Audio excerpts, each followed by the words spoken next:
In the U.S., the difference between rich and poor, poverty and wealth, is often home ownership. Too often, African Americans have been left out of that part of the American dream. This is our real estate company. This house is being sold this weekend. Harrison Beecher and Keith James are trying to change that one house at a time. Together with another partner, they founded Coalition Properties Group, a rapidly growing firm in Washington, D.C. that helps African Americans buy, sell, and invest in real estate. And that's what's important as an African American community.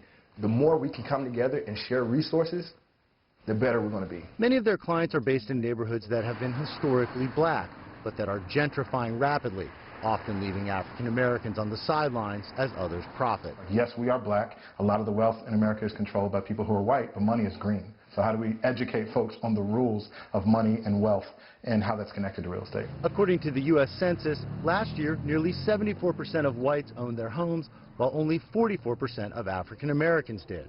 Homes in predominantly black areas were valued at an average of $48,000 less than similar homes in majority white areas. It's part of the reason the average white family has about 10 times the median wealth of a black family. Racial wealth inequality is so important in understanding what the future is of quote-unquote race relations. Diedrich Asante Muhammad is Chief of Race, Wealth, and Community at the National Community Reinvestment Coalition, a D.C.-based nonprofit. He says the homeownership gap has its roots in a long history of racial discrimination in federal, state, and local laws, and a failure to invest in predominantly black communities. We haven't done the kind of massive investments in job training, home ownership that was essential to create the white American middle class, which was created through massive investments in the 30s and 40s. That was a time of massive segregation, so blacks never got that type of investment, and we're still dealing with that issue today. He wants large-scale government programs aimed at undoing the legacy of racist laws and government policies. And when you have very little to no wealth, then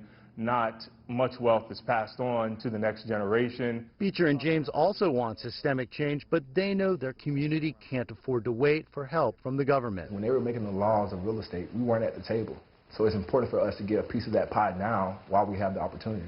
They say the more African Americans own property and build wealth, the more political power their community will have. And by connecting people with opportunities to own, opportunities to be civically engaged, opportunities to understand how city systems, local politics, everything works, that's starting to take back and look forward at being able to have a stake and have a say in what happens in the future. Jim Spellman, CGTN, Washington.